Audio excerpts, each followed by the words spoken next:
This took place in the summer of 2016, and to give some background, my parents often went on holidays, and I used to stay home alone for 2 weeks to look after our dogs and take care of the garden. But I've always been a bit scared because of my experiences of being followed home a few times. My neighborhood was still new at the time, and it was surrounded by forest. So sometimes I would see junkies hanging around there while walking home from the shops. Even though I had some worries, I usually felt safe at home with my 4 big dogs.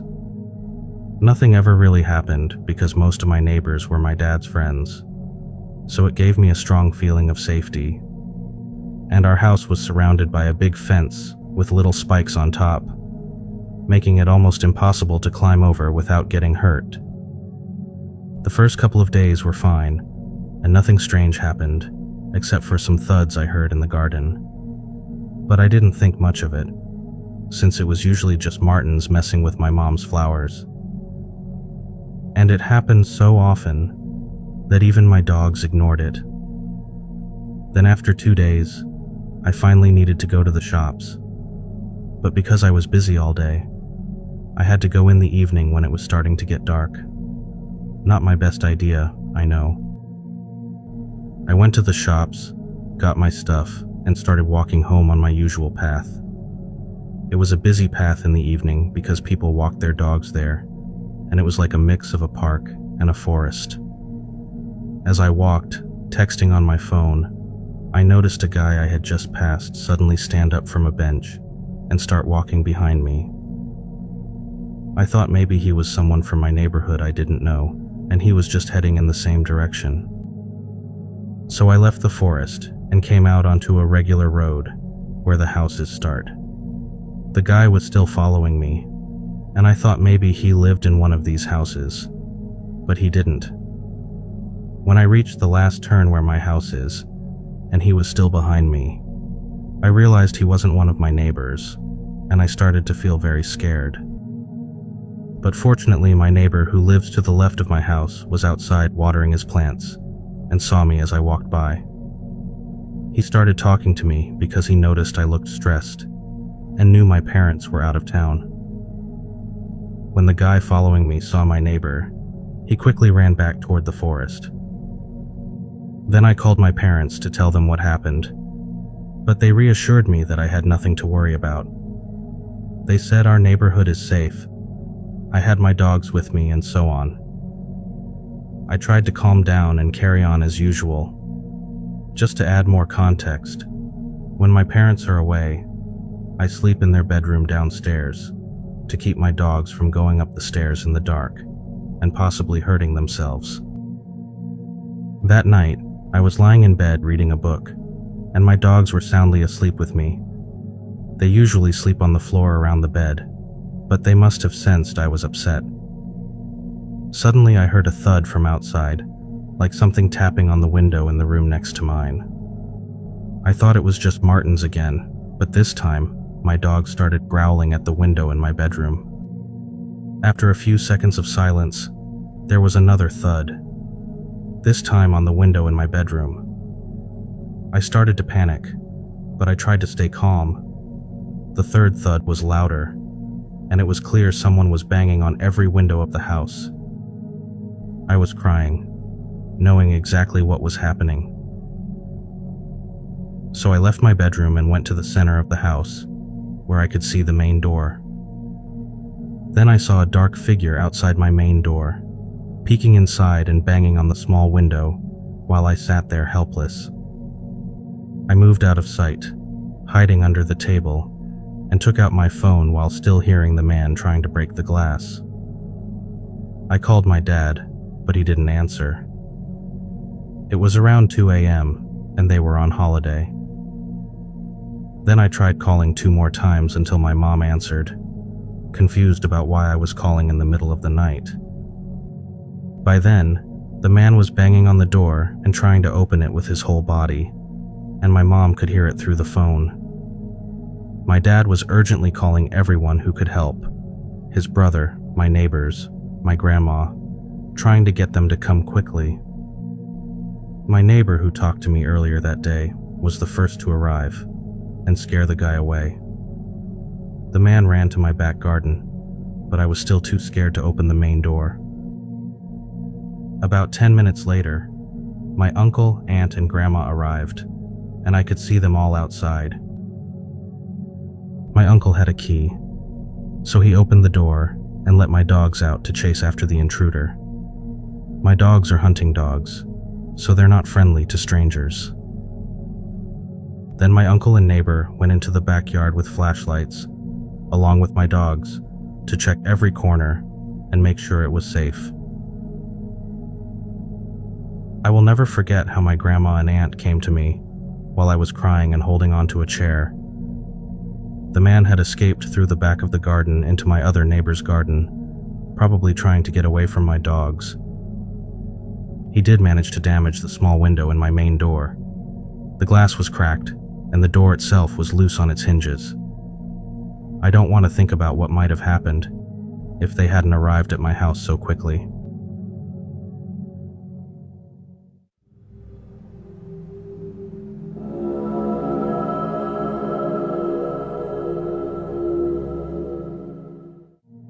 Normally, I don't share this story anymore, as most people either get uneasy hearing it, or they offer advice on what they think I should have done. They don't realize that when you're in a state of complete panic, your mind doesn't work the same way. It's not as simple as making a quick decision or thinking clearly, and that's something many don't fully understand. So this took place around 5 years ago, when I was living in a nice apartment in downtown Memphis, working as an eye technician. I got home from work at my usual time, around 4:30 p.m., unlocked my door, and went inside. Then I put my phone, wallet, and keys on the kitchen counter. I heard the heavy front door slam shut behind me and started doing some chores around the house. Growing up in a small town, I was used to not locking my door during the day, especially since my husband would be home soon anyway. But ever since that day, I've never forgotten to lock my door once in the last 5 years. I walked through my bathroom into my big walk-in closet and started hanging up the laundry I had started earlier before work. Then I heard my front door open, and I smiled, thinking my husband must have come home early, so I happily called out, "I'm in here, love." But when I didn't get a response, I started to feel uneasy. I tried to push the feeling aside, thinking he might not have heard me. I then walked out into the living room and kitchen area to check. Standing on the other side of my kitchen island was a man I didn't know. He looked older than me, probably in his 50s, but I don't remember his exact features because I was so shocked. He was just standing there, staring at me with a blank expression. He wasn't wearing a mask or carrying anything. He was just watching me quietly, which made the situation even more unsettling. Then I thought he might have accidentally walked into the wrong apartment and would apologize and leave, but when he continued to stare without moving, I knew I had to take action. I tried to stand up straight and puffed out my chest to look more imposing, even though it's challenging for someone my size. I took a deep breath and used a loud, firm voice to tell him to get out of my apartment and that he had no right to be there. My heart was pounding, and I felt a rush of adrenaline as I spoke, but he completely ignored me, acting like I hadn't said anything at all. Then he started picking up my things, my cell phone, my keys, my wallet. He moved methodically, putting each item into his pockets. Watching him do this, it suddenly hit me that he was a real threat. So I rushed toward my laptop. The only other way, I had to get help. I had to get a bit closer to the intruder to reach it, but we were still about 12 to 15 feet apart, so I thought I could grab it and run before he could catch me. As I picked up the laptop and turned to run, I saw him starting to move towards me. I sprinted back to the bathroom, because it was the only place where I could put 2 locked doors between us. My bathroom door and the closest door. I slammed the first door shut and locked it. Within seconds, I could hear him trying to open it. I quickly ran into the closet and locked that door too. I opened my laptop, got on Facebook Messenger, and started sending message after message to my husband. I told him to call 911 and let them know there was an intruder in the apartment. Fortunately, he got my messages within minutes and assured me he had called 911 and was leaving work to come help if he could. I felt a little relief, but still waited anxiously. Suddenly, I heard the bathroom door creak open, and the intruder walked in. He started pounding on the closet door, trying to break it down. This is where people often start giving me advice on what I should have done differently, but all I can say is that I was frozen with fear and shock. I didn't scream, cry, or look for a weapon in the dark closet. I didn't try to brace the door or hold it shut. People often tell me that since I lived in an apartment, someone would have heard me scream and come to help.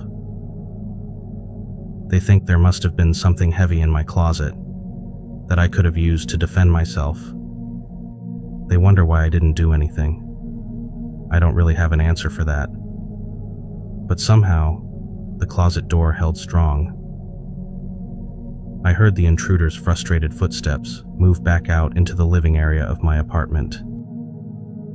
I heard things breaking, bottles shattering, and my drawers, refrigerator, and cabinets being thrown open as stuff was pulled out. I stayed in the closet, crying quietly. I feel bad about how I acted in that moment, but I still messaged my mom, who lived 15 hours away, to tell her what was happening. I really wanted comfort and needed to tell her how much I loved her. I'm not a parent, but I can imagine how scared and helpless she must have felt knowing her daughter was in danger, and there was nothing she could do. She kept messaging me, begging me to keep replying.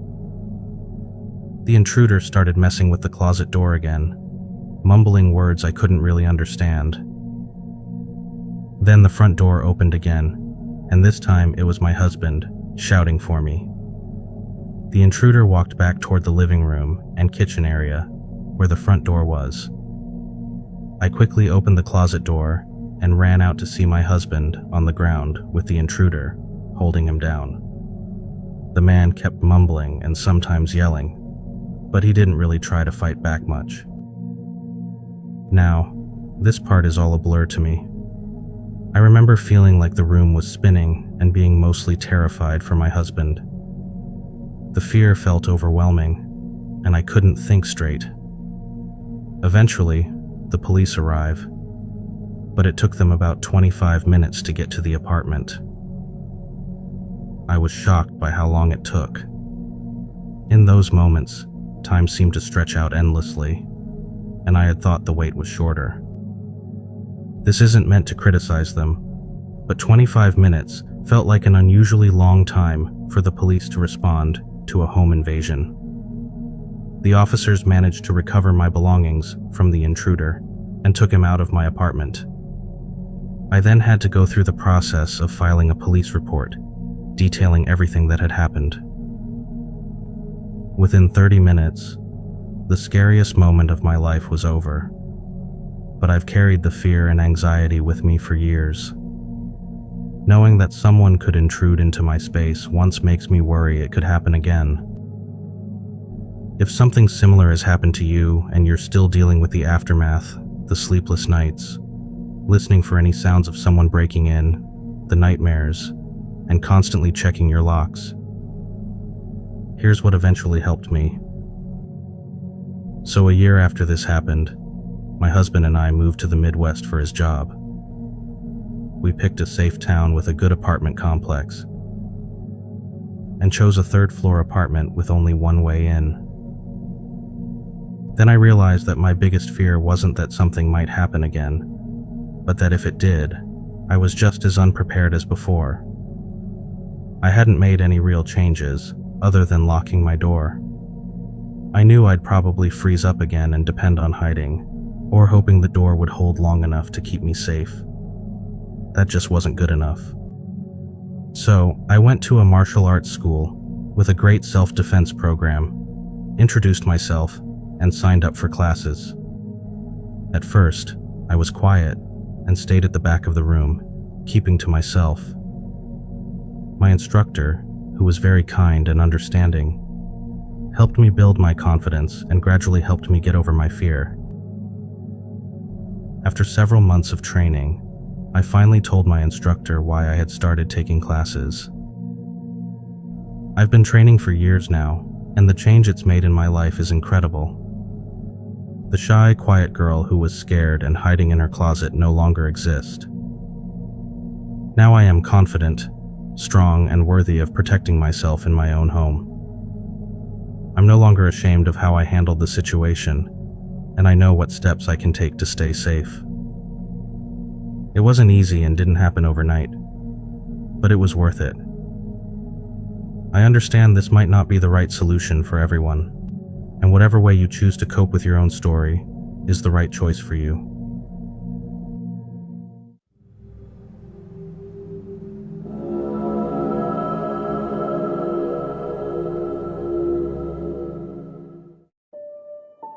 The last half of 2017 has been really exhausting for me. The biggest challenge, both emotionally and physically, was moving my father into an aged care facility because his health was declining rapidly. It was a hard decision, but he needed more care than I could provide on my own. He lives in Tasmania, where I grew up, and visiting him regularly became difficult since I now live and work in Brisbane. The distance between the two cities is about 1,500 miles, which made the process even more draining, as I had to travel back and forth several times to make all the arrangements.